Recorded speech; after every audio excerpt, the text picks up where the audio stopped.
chick. It's tricky. They played that last night at the Monsters game, and Josie knew that song, and I'm like, how the hell do you know that? Wow. And she knew it from movie, White Chicks, I think, with Damon Wayans. Whatever. I'm like, how the hell do you know this? It's weird that like every Christmas movie, they'll play Christmas in Hollis by Run DMC. Oh, sure, yeah. That's to get the black audience. Yeah, I guess so. So there's no... White people are like, oh, it's rap. Yeah.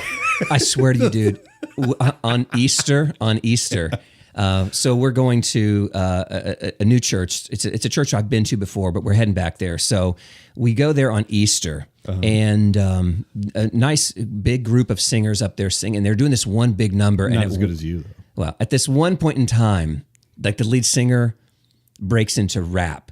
And it's like the most white rap. Like, really? I'm walking down the street and hey, it's like, and so my kids are looking at me, and I'm just gonna shake my head like, well, he's trying, he's trying for Jesus. So let's just let him rapping for Jesus. He's rapping for Jesus. He's he's no to Toby the J Mac to the E to the SUS. Yeah, whatever.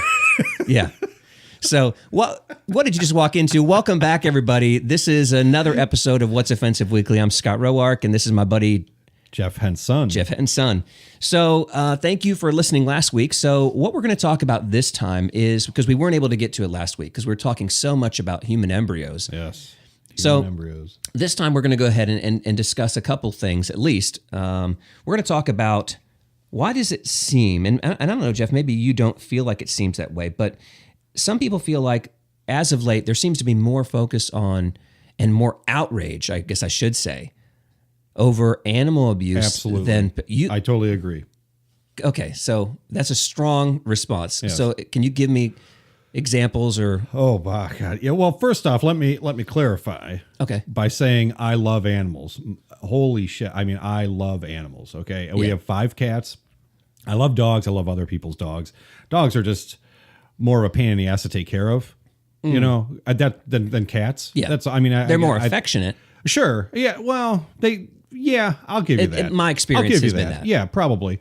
They're just easier. My wife and I can go away for a weekend and not even have to worry about the cats. Just put a bunch of food in there and you're set. Whereas you can't do that with a dog. It's like, oh, you got to have somebody come over and let it out two times a day or whatever it is, which is fine. I'm just saying they're just more of a pain. But I love animals. We do the scavenger hunt every year, and we give the proceeds to Kitten Crazy and Medina and all of that. I love animals. They're great, awesome. I mean, my cat was my best friend growing up. Not to get psychological on the couch here with you, or whatever. But anyway, but I'm weird because of Corey Hart pictures on my wall. Go ahead. Yeah, go ahead. I'm not having sex with animals or anything. I didn't have sex with a Corey Hart poster. Oh, well, you probably looked at it while... We'll get to this later. While you let out human embryos. We'll get to this later. Yeah.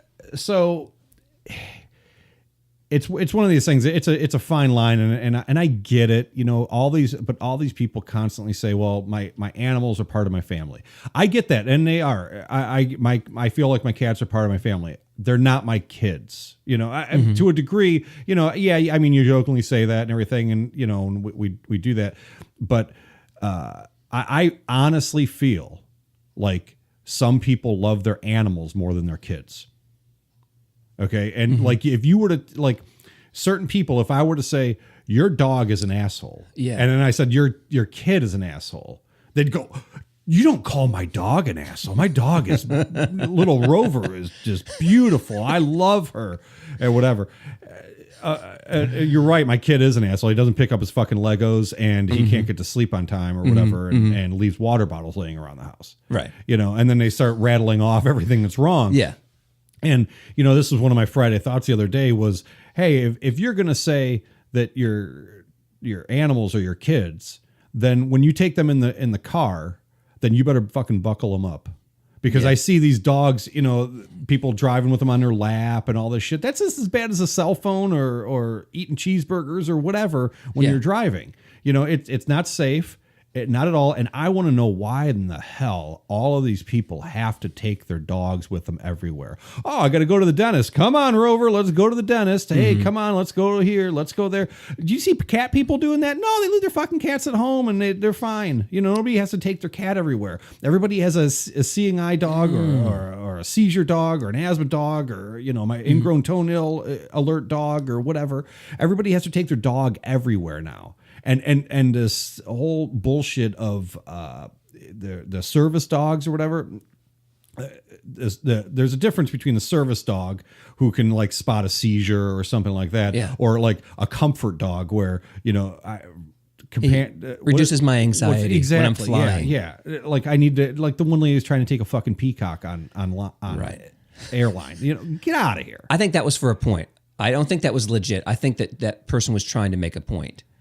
I don't know about that because there's all these other people who have like, you know, these people who, there was one girl at college who had a hamster. It was her support hamster, and she had to take it to the cafeteria and all this shit. And it's like I don't want to be eating where this hamster, this overgrown rat, is shitting all over the place. Yeah. You know what I mean? Yeah. And it's like we went to the Monsters game last night, and one of the special events coming up is called Pucks and Paws, and for $5 you can bring your dog to the game. And I'm like, you know, that's nice and everything. Like it benefits whatever Humane Society or whatever. But imagine how much dog shit is going to be around in the queue, you know? And it's not like it's easy to clean up like in somebody's yard. You know, you go around with a bag and then you clean it, which absolutely just astounds me that, I don't know. It just I see these people walking around my neighborhood all the time with carrying a bag of shit. No, I'm not doing that. I'm sorry. I'm not. I'm just not. I don't know. It's weird, and it's like people value humans or value dogs more than they value humans anymore. You know, like you wouldn't carry around your kid's shit. Yeah, you would. You know, I wouldn't. Well, I mean, here's my point. In a bag? Let me in a bag? Let me clarify.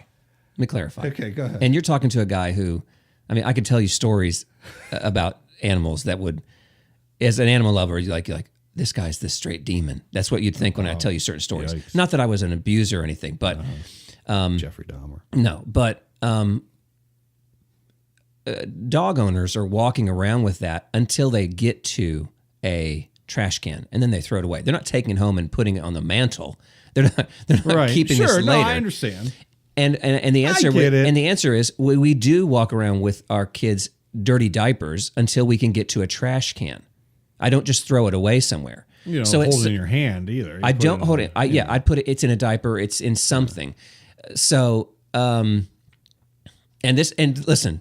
I'm not trying to. I'm not here to defend these people. That I'm just saying. I'm thinking. Well, it is the same in that regard as far as walking around with their poop. But I fully get you when the issue is our human life is a human life equal to a pet's life, and emotionally you may not be able to make a distinction, but intellectually you damn well better be able to make a distinction. I understand emotionally where you might be, but you still have to be able to step away from that emotion and go, yeah, it's still a dog. Right. All right. Maggie, our dog in there, we just hates me, by the way. Yeah, only for a few minutes. That dog, Maggie, people love this dog. They come over. This dog doesn't sing. It doesn't do a tap dance. Sure. It can't cure cancer. This dog it walks around and licks itself really annoyingly. It rings this stupid bell to go outside, and then I let it outside, and it turns around and walks right back in. Wait, it rings a bell to go outside? Yeah. Shih Tzus, you can train them. We basically put a little bell that hangs by the back door. Really? And she hits it with her paw when she wants to go outside, and we open it up, and out she'll go. The dog has trained you. It sure as hell seems that way sometimes. That's what I'm saying. It's trained you to pick up its shit. It's trained you to let it outside. Jerry Seinfeld used to have this joke. He said, if aliens came to Earth and they watched us, they would think that dogs are in control because the dog just walks around, takes a dump, and like, who are these dogs? And so it's the humans that sit there and it was the humans that sit there and resolve this. Sure. They pick it up. So what I'm ultimately saying is I can still at the end of the day, I can very, very vividly remember when we first got Maggie. looking at her, and she was just so tiny, and thinking this thought: you're going to break my children's heart someday.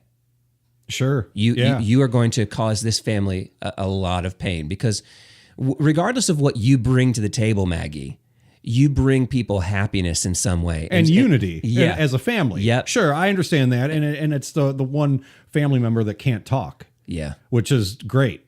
You know what I mean? You wish, everybody in the family wouldn't talk, and then everybody would get along a lot better. And they're always seemingly happy to see you. Sure. Just because they want food. Yeah. But no, I thought the same thing with, my daughter, my brother found a stray cat under my parents' deck when my daughter was 4, and we were over there, and it was probably a month or 2 old or something like that. It weighed a pound, and it was one of those things where she was like, "Please, can we keep it?" I'm like, "Oh fuck." Yeah, and so we kept this cat, and it was the worst decision I ever made in my life. But it's just a pain in the ass. The cat is like, God, dude, don't even. But it has anxiety where it can't even. We got to give it like basically weed or something, like to calm it down. Oh my gosh. And so it pees and we keep it locked in her room because it can't deal with being outside with the other cats and everything. And I know that sounds like really bad and everything, but he just likes it. He likes he's very loves to be in like a cave, and just lay under the covers and that's it and everything. This cat's like 25 pounds now. I'm not exaggerating. Gosh. It's ginormous, but it's the same thing, I'm like, well, cats usually live 20 years or whatever. And, when she's like in college or whatever, I mean, we're going to have to, it's one of those things that, I mean, she's just grown up with this cat. It had since she was 4, and it's going to be devastating, But I was raised, my dad grew up in the South, and they had hunting dogs. Dogs were always outside. Dogs were a tool. Dogs were a necessary resource, much like like cattle or horses. So in our home, there were never dogs in the house. And I think I've even told you this story before. My very first dog was a quiche hound, and it's a show dog. All right. It's very similar to a chow. Okay. And this dog was kept outside on a chain with a doghouse, and my dad would stuff the doghouse with hay and everything. That dog stayed out all the time, and its fur was all. There was never one single time we brushed this dog, So I grew up in that kind of a mentality when it came to animals. That it was that. So for me, when I see. Let me begin by saying I understand why people do the things they do because they're so emotionally invested in animals. But for me, we have friends who have a Maine Coon. I don't know if you're familiar with that cat. That's what that cat is. He's part Maine Coon, the one that my daughter got. They're enormous. He's part Maine Coon, part Ragdoll. Okay. So, yeah, they're huge. So puffy, huge. They get all these nappy things on their fur and everything. It's terrible. But their cat is a great cat. It's a huge cat, and it was recently diagnosed with basically a form of cancer. And the question now is coming in, like, are you going to? How far are you going to go here with this? Sure. And so my dad, the answer is no. I got a 10-cent bullet. We're going to resolve that. Yeah, that's how they used to do it back in the day. I mean, and I know people who still do that. Yep. Like, hey, that dog's bad. You just and it is quick and painless. I mean, Yep. I guess I don't know. Nobody's ever lived through that to You'd say think. whether it's painless, but you would think. Yeah, I mean, If we shoot had it in the right place. Right, exactly. we had our cat put to sleep, like a couple years ago, and it's like $250. Yeah. And it's not. I mean, but that's to make you feel better. It is to make me feel better. Absolutely, you're right. So you don't have because nightmares. they took this little clay and they put his little paw in it and made me this little thing, and which I don't really like because it just reminds me of it's kind of sad, whatever. But it is to make you feel better. But they just give him an overdose of what they do, some to put pain him to medication sleep or whatever. Yeah, okay. and then just so. The way they explain it, he just goes to sleep and he just doesn't wake up. He literally, like Michael Jackson. Right, exactly. Yeah. Well, I put more value on an animal life than Michael Jackson. Okay, but fair enough. Nonetheless. But can I tell you an offensive joke?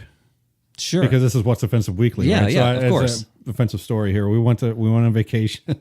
we went on vacation last week and we went down to Hocking Hills. Yeah. And everybody brings their, again, I didn't see one fucking cat, but everybody has to bring their dog all over the place. Okay. So there's this, no one brought Mr. Bigglesworth. No, no.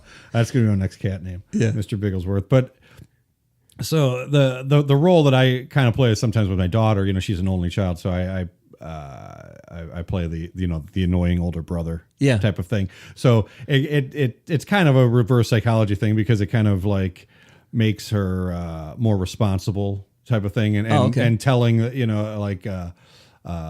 coming to logical explanations type of thing. She kind of keeps me in line type of thing. So she kind of becomes a parent. So it helps her. You know what I mean? Yeah. So we're walking and my wife and my daughter, I don't care what dog it is. It could have 10-foot long teeth, looks like a saber-tooth tiger. They're like, oh my God, I got to pet that dog.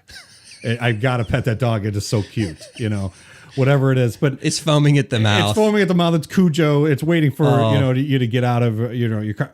Cujo. Dee Wallace, the lady who played Cujo in Cujo. Do you ever see the movie Cujo? No, I know of the movie in the book. Dee Wallace, she played in Cujo. She was the main lady, and she was a mother in E.T.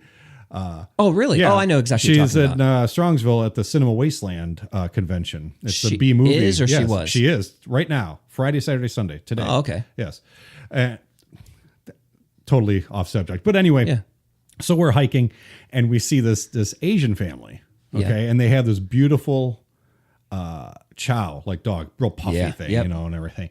And of course the girl's like, oh my God, I gotta look at this dog. How cute is it? Oh my God. And they walk away and I go, how sad.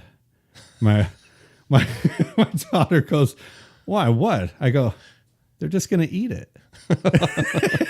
she's like, oh, why do you have to be like that? Why do you gotta be racist? It's just a joke. Settle down. Yeah.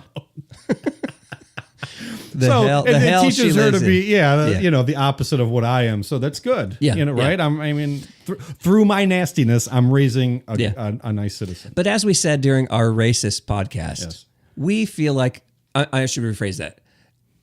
As I said during our racism podcast. Racial. Yeah, because what I just said was during our racist podcast. That's not what I meant to say. During the podcast in which we discussed race, we talked about how we wish that there could be a way that we could joke about those things. Right. We don't really believe that those two people are going to eat that dog. No, absolutely We're making not. fun of the stereotype. And I wouldn't say that to those people, but it's just a joke between my daughter and everything. Yeah. And and she looked at me like she knows it's funny and she wants to laugh, but it's like, oh, why do you got to be like that? My friends will judge me. Yeah. But trust me, it's hilarious. It's funny. So, all right. So let's bring it back here then. So I kind of understood the initial question as being, why does it seem there's more coverage over animal abuse than children abuse? Do you believe that that's the case? Yeah, I believe that. Okay, I want you to envision something. Okay. I want you to envision you're on Facebook. Okay. And I think social media has changed a lot of things, how people feel about things and all that stuff. Now, I want you to envision, say in Brunswick, wherever, you heard that somebody posted that a dog was left in the car and somebody had to, it was 120 degrees outside and it was dying and blah, blah, blah. And then I want you to envision another post that somebody said that somebody left their kid in the car when it was 120 degrees. I honestly feel, and I feel with all my heart that people would be more upset about the dog. And I think that is a slight part of that is that animals, maybe not a slight part, maybe it's more, but I think people view animals as completely helpless. And I think that that's why people love animals, because as a person, you feel needed. And that's why people like dogs too. Cats are self-sufficient. Needed. They need us, but they're way more self-sufficient than dogs. And on the other hand, like you said, dogs do seemingly show love a lot more than cats. So you have this thing that can't talk to you and can't tell you you're an asshole and can't tell you that you smell and can't tell you, all this stuff. It just how loves horrible you look naked. How horrible you look naked. Absolutely. And yeah. And they wonder why we can't lick our own genitals. And you got all of this stuff. This is what they wonder. Like, I wonder why. I wonder why he doesn't do that. Why does he have his wife do that? Oh my gosh, Jeff. Go ahead. Anyway. So oh God, I can't do it. I can't do anything when the cats are there. I got to throw them off the bed and shit. It doesn't affect my life, but I get out of here. Yeah. Man. Okay. Oh my God. Anyway, so people feel this more of a kinship with this and feel needed. People need to feel love and they need to feel needed. And when you feel loved, you feel needed to a degree. So, it kind of love is. Kind of everything there. So when you feel that, it gives you that type of kinship with your animal, and people look at, say, a child that was left in the car. They say, well, at least they have a fighting chance where they could open the door themselves. Or I'm just saying that's a mentality. You're kind of thinking that it's still a person. They can do that. A dog cannot open a door. They can't get out of there. They didn't want that. Blah blah blah blah blah. So. I think I really honestly feel that people feel more. It's like kind of the funny thing to say, your kids are assholes and they, they don't treat you right and they don't clean up the room and, they don't eat right or whatever, all this stuff. But if you say something about somebody's pet, holy shit, it is all hell breaks loose. I'd have to see I'd want to see numbers. Like I would too. Like yeah. 2 posts, because I still would probably believe that people would be more bothered by the child. Now I'm not talking about a 14-year-old. No, I'm talking about 2, like say a dog, a 5-year-old. Maybe even a 5-year-old, because maybe the 5-year-old isn't smart enough. I mean, I get your point there, but I still think that I would still hope that as a society, that in general we're more upset about child abuse than animal abuse. I would hope. Both are horrible, but I would hope that we are.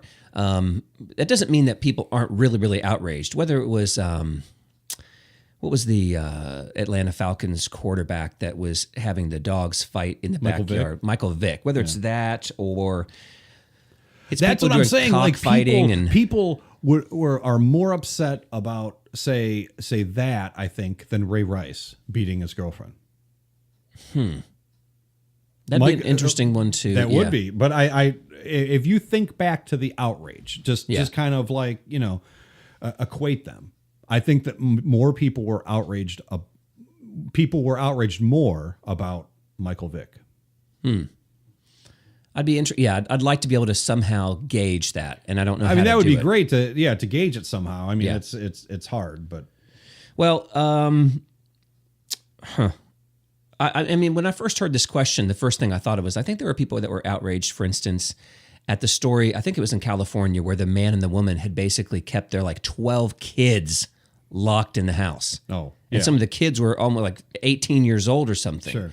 And I think that we do get outraged. I think, I'll be honest, I think that the Oklahoma City bombing, what was so devastating about that was that there were kids in there. Like Sandy Hook. Yeah. I mean, that's the kind of stuff. And again, I mean, it's one of those things where, you're right. I mean, about being kept in a car, as far as baby or animals, babies and animals it's very much the same thing. As far as ability, they're helpless. Yes. Their ability, they love you no matter what, all of that stuff. So yeah, if you heard that somebody came into, YouTube and the office is there and shot 10 people, would do you think that the outrage would be more over that, or somebody Sandy came Hook. into a daycare center and shot 10 babies? Yeah, we'd have equal. Well, I don't know if we'd have equal outrage, but we would emotionally be far more distraught over the children. Far more distraught, because they have no ability to protect themselves. Right. They are totally innocent and totally incapable. But you're right. But I mean, as far as that goes, does anybody? If I had a gun on me right now and I just pulled it out and shot you, you would have no ability to protect yourself, whether you're a 46-year-old man or there's a baby sitting there. Yeah. Right? Yeah, I think I'm hearing you. So I mean, people, people always say, well, they're innocent and all. Yeah, and babies are innocent, but I mean, as far as all that stuff goes, I mean, everybody sins, but I mean, everybody who was, say, killed in 9/11 was innocent of the reason that they were killed. That's, I guess, the distinguishing factor. I think with children, there's also the issue of the potential that is now ripped away. Sure. As an adult, as a 48-year, I've lived my life. Yeah. You're ready to die now. I'm as good as dead now. You might as well just dig your grave. But these children, they still have so much of their life, and that's another tragedy in it. True. And I would say that's also why, if a daycare shooting or the high school shooting, again, you're still more emotionally distraught over the children than the high school students, because they still have experienced a little bit more of life.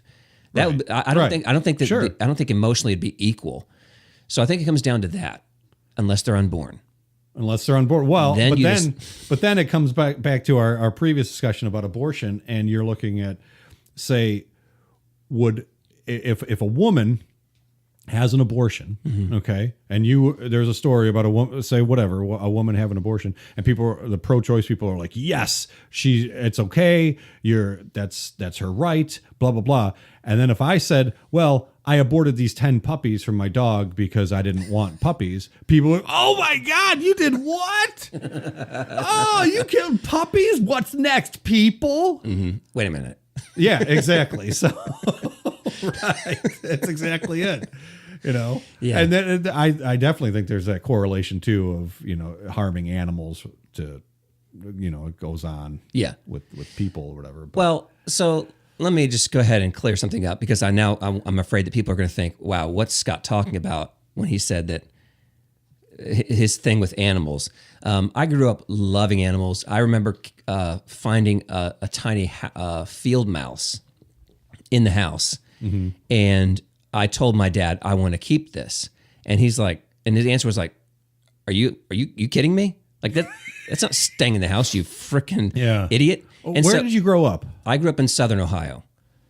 That's a very vast. Zanesville, Ohio. Okay. Was this like a farmish area? Yeah, we lived, there was a lot of property. There was no. Okay, that's what I'm saying. The closest neighbor was hundreds of yards away. Really? Yeah. Oh, it sounds beautiful. Yeah, and so my dad's like, that's not going to happen. Right. Out it goes. Another time, I remember we lived in another farmhouse, a legitimate farmhouse, and I was just out playing around, and I found these kittens. Strangest thing ever, dude. I found kittens inside of a tree. There was a tree that was hollowed out. How high up?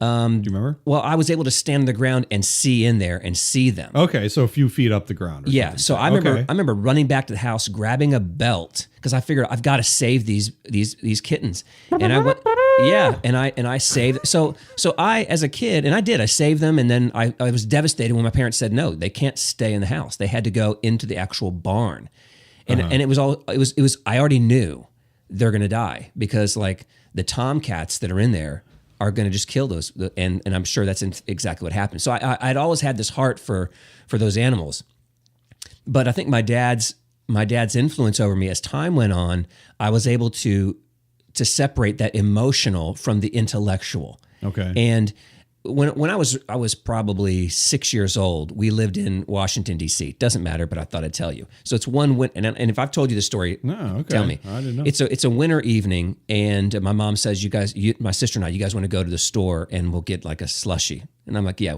sure. So we got in the car, we started up, and as soon as you started, you hear, so the cat had climbed up into the engine because it was warm. And so when she started the car, it basically almost tore its leg off.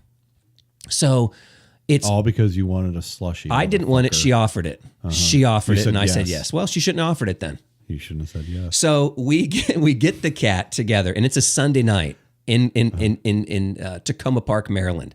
It's just a suburb of DC. I thought you lived in DC. Well, that's why I wanted to clarify. Okay. So we now are in a search. I'm 6 or 7 years old. We're now in a search in the greater DC area for a vet on a Sunday night. So we finally get one. And now listen to me. Remember my dad. Okay. Yeah. My dad's at work. He's working at a hospital somewhere. Okay. And so what does he do? He was a respiratory therapist. Oh. Yeah. Okay. All right. So we get home no, we take this cat to a vet. They finally do something. And so this is probably like 1975, and it costs what today would probably be around $7,000. Okay. Oh my God. Okay. Yeah. So think about my dad. Okay, sure. The 10-cent bullet. Right. And he hates cats anyway. He didn't grow up with cats. Okay. He hated them. And so he comes home and mom's like, well, honey, poor Boots got into an accident. And he's like, well, what happened? Mr. Boots. And he's like, well, he was in the car. And he's like, oh, well, where is he? And Boots at that perfect moment comes hobbling in. It's like a squiggy moment. Like, yeah. Hello. He's got this one leg is a total task or a total cast, and he's walking in like thump, thump, thump, and he's walking in. And my dad, all my dad sees is $7,000, and he's like, that freaking leg better be bionic. Right. That's his response. That leg better be bionic for $7,000. So that was right then when it started in my mind. Like emotionally, I love that cat, but I was starting to understand what my dad was saying. That's $7,000 I can't spend on this. I can't feed my family. We can't go on vacation. We can't do these things for this, in my dad's perspective, silly cat. And so kind of that's how I. But then you understand that though, don't you? Like as far as, say you couldn't go on vacation or whatever, but in that same respect, you had something that could potentially bring you all closer together as a family than a vacation ever could. But the problem is it was a cat. Right. Well, so the cat doesn't run and lick you when you come home. The cat doesn't like say, "Come here." But this is our kids. Yours do. Some okay. do. Some of the we have 5, so some of them do and some of them don't. But the cats that I've always had are the ones that are like no, like that's meh. That's you. Maybe it is. But like when my wife was, we've been together. She was just turned 14, and your wife just turned 14. Yeah, when we started dating. Okay. Yeah.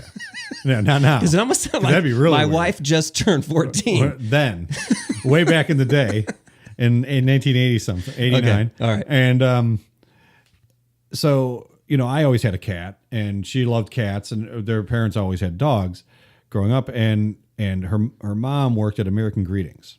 Okay. And so that they had this photo shoot with dogs and cats, when they do the calendars and shit or whatever, and pictures for cards and all this stuff.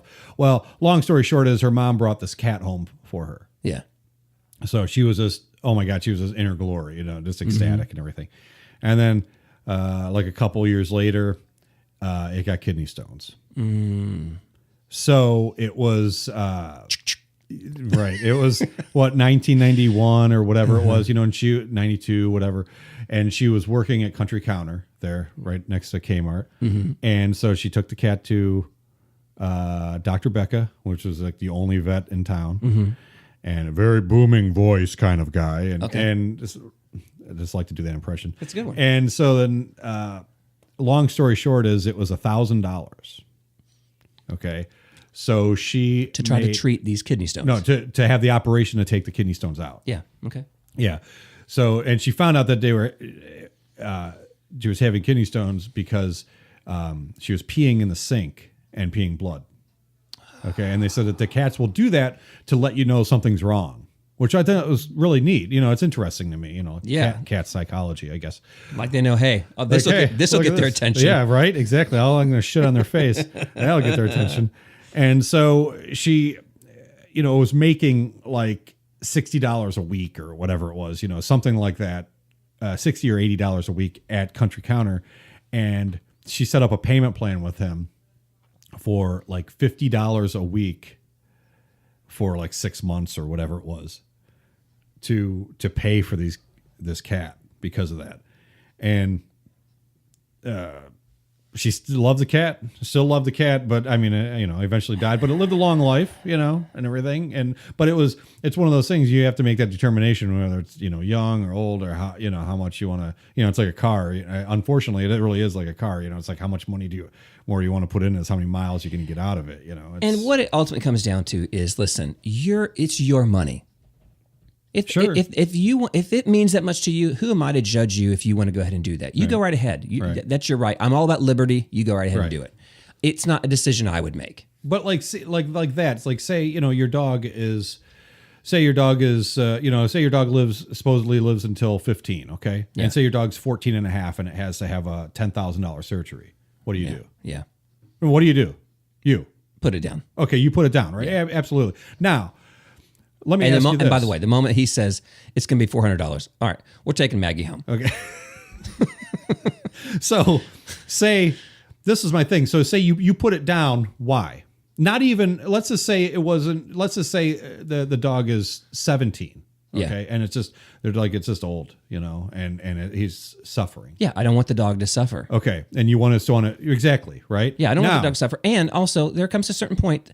I'm sorry, as a human, we are able to think not just emotionally, but intellectually. And I have to look at, there's certain things I have to look at. Right. And take into consideration when I make that decision. Now, when you look at that, though, you look at that and you say, I want to be able to make an informed decision here. I don't want my animal to be suffering anymore. Mm-hmm. Now, let me lead you on another topic here. Why can't we do that with old people? Different ballgame. Why? Because, I mean, when grandma is 102. Okay. And I'm talking like, I'm not talking just, they reach Social Security age and we got to get rid of them. I'm talking like when grandma's 102 and she's there and just they're pumping her full of morphine because she can't function as a person anymore. Is grandma for it? Let's say yes. Then okay. But a lot of people would be like, no, you can't. As a human being, you can't do it. They're not in their right mind if they want to do that. Yeah, I can see that perspective, but if I am really saying I'm for liberty, mm-hmm. and I want to make, as long as my decision is not affecting you in an adverse way, and I'm not talking emotionally, but if I think that the person should have, that's why I felt like Jack Kevorkian, that whole thing was wrong. I mean, I totally agree. I think if somebody wants to, I think, maybe you should have to go through counseling or something to determine that you are actually in your right mind. Yep. But like there was this guy, I don't know if you ever heard the story or not, but he went to what was that? A concert. It was I can't remember the band's name, but it was with John Paul Jones from Led Zeppelin and Dave Grohl, and they had like some side band. Yeah. Okay. Anyway, he went to this concert and he got tinnitus from it, like ringing in his ear, and the doctors could not stop it. They're like, there's nothing you can do. And it was literally driving him crazy. Like literally. Sure. And it was ringing so bad. It was, and he had to go to counseling for this and everything. And he ended up killing himself because, it was like I don't know if it was like a state sponsored thing or something. I think it was over in England. So it was kind of a different, scenario than here. I think, don't quote me on any of that, but he did end up killing himself. And when he went to counseling, he said I found this fascinating. He said they said that he was fully aware of what he's doing, but he needs to have this stop. I think I can fully get that. Yeah. I don't know about you, but I don't know if you've ever had back pain. Oh yeah.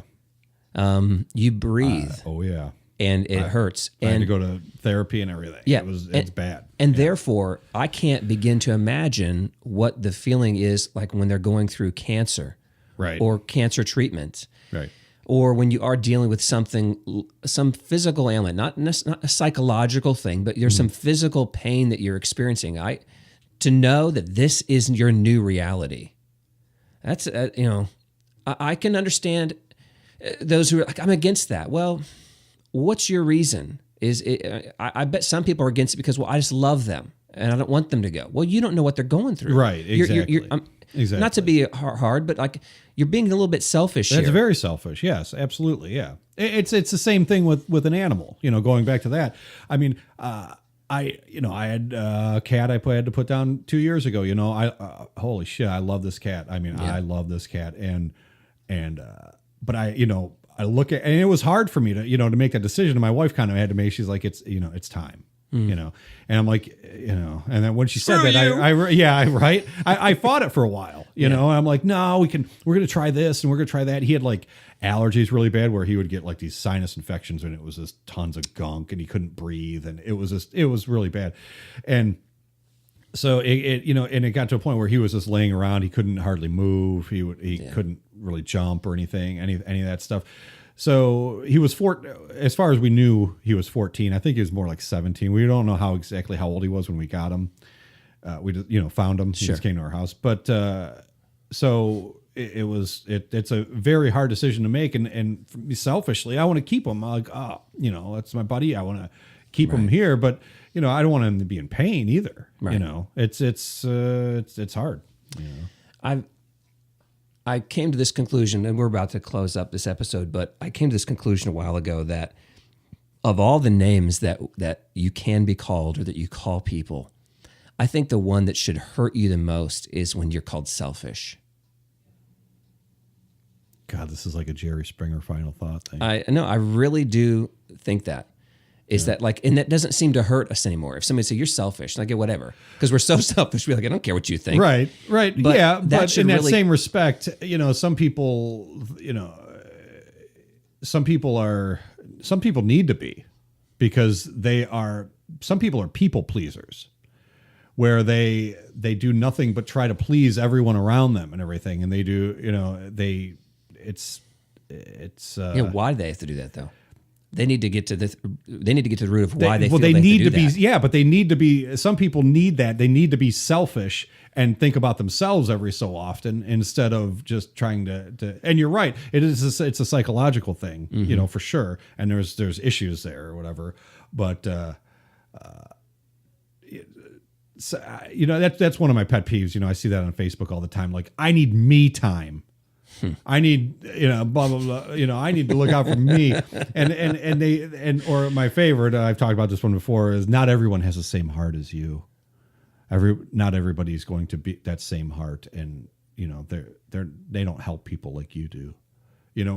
Oh my God, can you be any more fucking self-righteous or what?